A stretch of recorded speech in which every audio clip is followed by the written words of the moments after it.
is going on YouTube and the belt community? This is Andrew back with a brand new belt review video. This is a belt you have seen me do before, but there's one difference. Before, when you saw me do the Universal Championship review here on my channel, it was on the stock fake leather strap.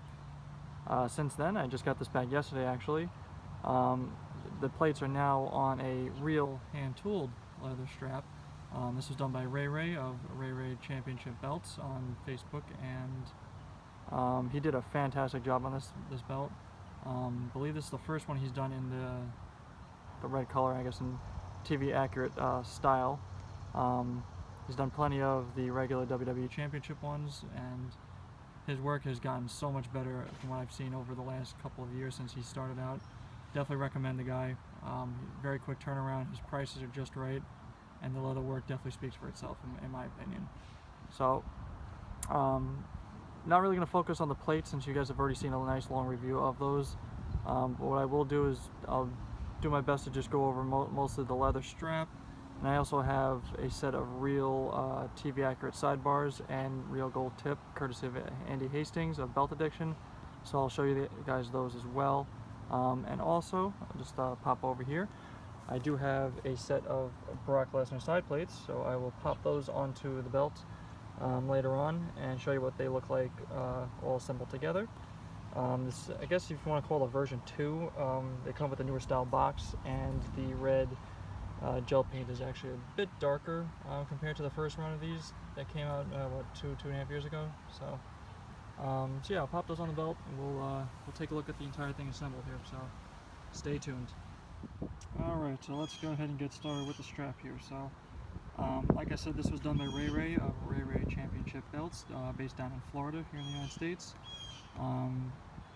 Took about three and a half weeks, I'd say, for him to complete it. I mean, there was shipping time involved, so it took a little bit longer, but half of it was shipping. So but his turnaround time to get the actual work done was stupidly quick. Way better than what you're seeing pretty much from almost everyone else. I mean, he's just as good in my opinion, but he's able to work on the belts full time, so he's able to pump them out much faster as a result. So very happy with how this came out. The belt actually was sold right before I decided, you know, this is kind of the reason why I shipped it out. There was someone on one of the Facebook groups that was looking for Releathered, Restoned Universal, and he just happened to be local, so we struck a deal up. He put down a deposit so I can get this going, and we're going to meet up actually in a few days for me to deliver the belt, and it will officially be his at that point. So only have the belt at this point just pretty much for the purposes of this review, so I do appreciate the new owner for allowing me to do that first.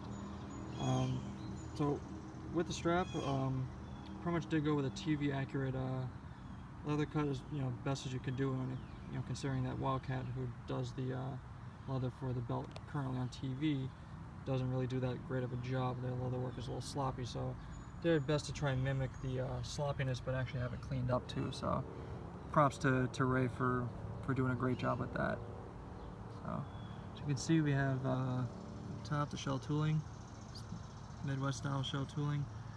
This pretty much follows all the way around. You can see the hump there over the sidebars, both sides. This does wrap all the way around. You can see the shine on these stones, blinding me almost. It's a great job by Richard Simpson on the stones. I gotta give him props for that too. He's pretty much the only one doing it, but he damn well deserves all the business he's getting, because he does a phenomenal job. I mean, WWE should almost hire him for the real one, because maybe the stones won't fall out if they let him do his work on it. See there, goes all the way around. Nameplate tooling, he nailed it, I'd say, in my opinion. I don't remember what the replica strap looked like. I think it was very similar to this as far as mimicking it. I think if you look at pictures of the on Wildcat's site of the TV ones, I think this pretty much is dead spot on. So there's no bevel lines or anything like that inside the areas over here like you would see on the regular WWE Championship. That the original one that Dave Milliken did with the scratch logo, and then even the network logo one that I believe Orange County Choppers did the leather for that one. So, let's see, that's the nameplate there. So we'll start over to the right here. We'll go over to this section.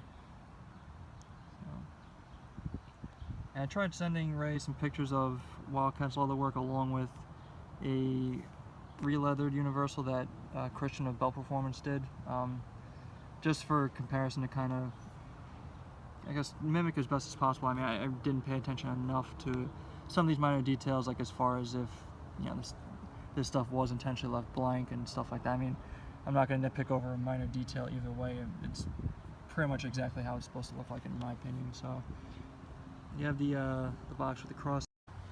Alright, sorry about that, guys. It's late July, it's really hot outside, my phone overheated, so instead of starting over from scratch, because everything was going so well, I'm just going to continue where we left off. So, again, as you see here, got the crosshatch pattern going all the way around in the box, with the WWE logo stamped in it, and the, I don't know what kind of tooling you call this, but I think it's on all the versions of this belt, behind the logo, so it's very nicely done. See there, and then we move over to snaps. We have a 2x5, was a female snaps, very nicely done, very nicely tooled snap box, very detailed. You can hear that. And then we got the gold tip. Again, this is done by Andy Hastings of Belt Addiction, so there are no screws on the back of it. It does come off. I'm going to glue this before I hand it over to the seller, or excuse me, the buyer. So we'll get that fixed up probably later today, and then give it a day to dry, and then we'll set something up. But yeah, that's the snap. Pretty straightforward. They are spaced a little bit shorter because Wildcat does that for some reason on all their belts. We'll move over to the left side here, and pretty much the same thing, just in a more squished segment, but the same crosshatch with the WWE logo and the tooling.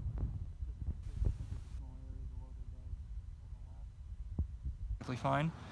That's kind of expected, being that it's a smaller space with the same size logo. Alright, and then we have the 2x7 nail snaps, again with this nice detailed hand-tooled snap box. Ray did a very nice job with this again, as expected. And you can see his custom stamp, you know, show that it's his work.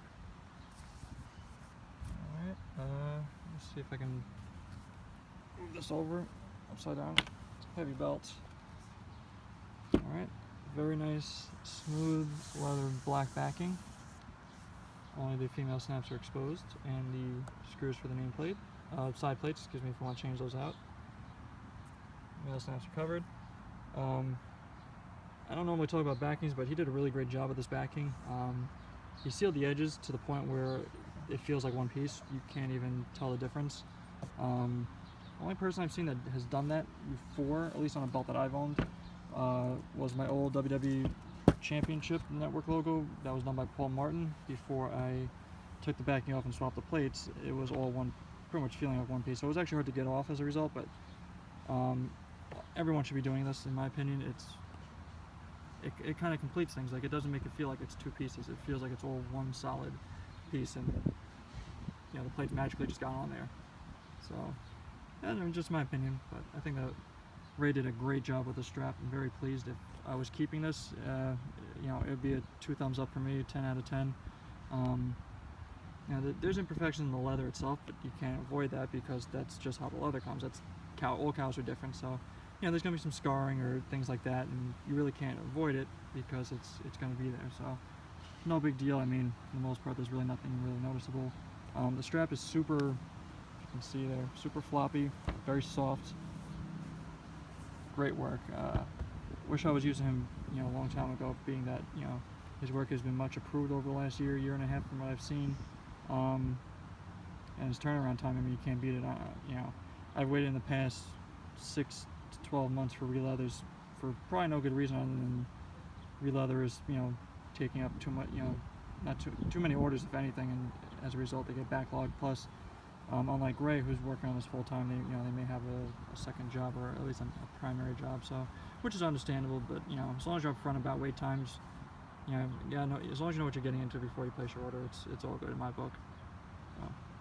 Alright, so that's pretty much it for the strap. What I'm going to do, I'll go through all these Brock Lesnar side plates up on the belt. We'll take a look at that real quick. Alright, so just wanted to show you what the belt looks like with no side plate discs in it. You see, it's completely hollow. I mean, there's grooves, top, bottom, 2 on the left and right each, to keep everything nice and secure and snug. If you ever had the version 1 of the WWE Championship with the scratch logo,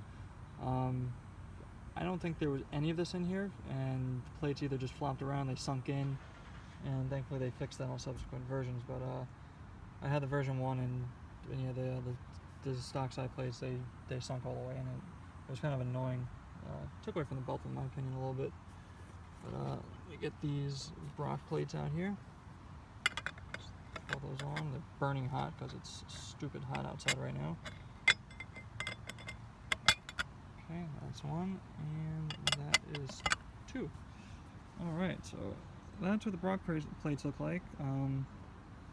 Look really nice, actually, in my opinion. It's the first time I'm putting them on the belt in a while. Well, definitely with this strap, obviously, first time. Red doesn't match up. I mean, that's expected. It's 2 different shades of red.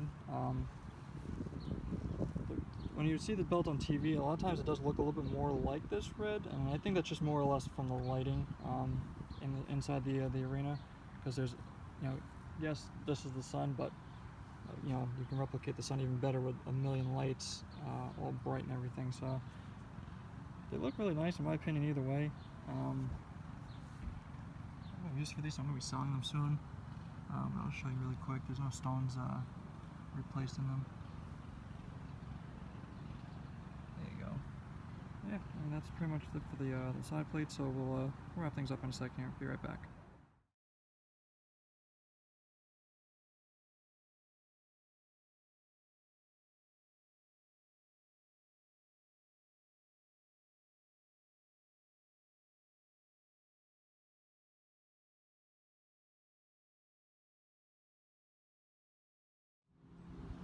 Alright, so that pretty much will wrap things up here for my overview and review of my Releathered and Restoned WWE Universal Championship. Once again, stones were done by Richard Simpson, and the leather work was done by Ray of Ray Championship Belts. So, thank you very much for watching. More to come soon. I have another belt being releathered currently by Ray at the moment, so that will probably be showing up in the next couple of weeks. It's a cast WWE Big Eagle. First time having that belt. I put a TV accurate curve in it, so I'm really excited to get that one back. It's going to be staying in my collection, hopefully for a pretty long time.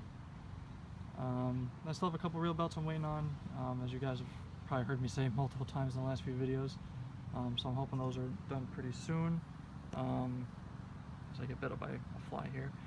So yeah, check out the Belt Mafia Facebook page. As usual, we have a raffle running in it right now, and then we also, people buy, sell, trade, discussing belts, WWE and wrestling in general. I'll link Ray's Facebook business page and his website also down in the video description. So again, much thanks to him for completing this belt for me, essentially making everything possible to be done. I'm very happy with the work that he put out, and I really hope that the new owner agrees with me. Yeah, it's just a great belt, sparkles. I'll see if I can show you real quick before I go here. But yeah, if you liked the video, please give it a thumbs up. If you didn't like it, give it a thumbs down. Still fine with me on that. If you didn't like it, maybe leave a comment. Let me know what you didn't like about the video. Maybe I don't talk loud enough, or I take too long with my videos. If you anything like that, I'm open to criticism. If you have any just even general comments or questions, feel free to ask. Yeah, it's much appreciated. Also, subscribe to the channel if you do want to see the rest of my content and any of my future content. So, besides the Big Eagle, I'm hoping to get a WWE Cruiserweight belt once those go on sale again. And then along the way, I got 2 real belts coming. So, there is things coming on the channel. So, stay tuned to that and subscribe. Again, like and comment if you'd like. And we'll see you in the next belt video. Take care.